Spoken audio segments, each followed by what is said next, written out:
চিরকাল রেলায় আছে থাকবে মোহনবাগান, চিরকাল মাঠ কাঁপিয়ে খেলবে মোহনবাগান।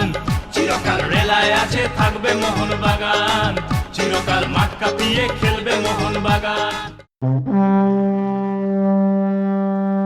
সকালে মাঠে গিয়েছিলে নাকি? প্র্যাকটিস দেখলে?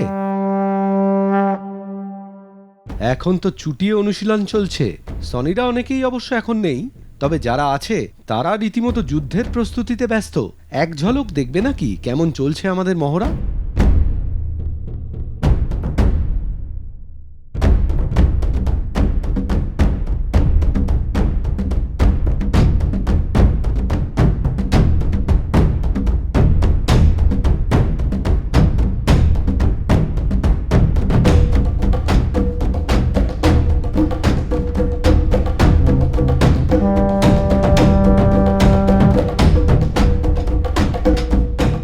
আই লিগের শেষ ল্যাপটা খুব ক্রুশিয়াল, তাই তো চূড়ান্ত যুদ্ধের আগে এমন হাই ভোল্টেজ মহড়া।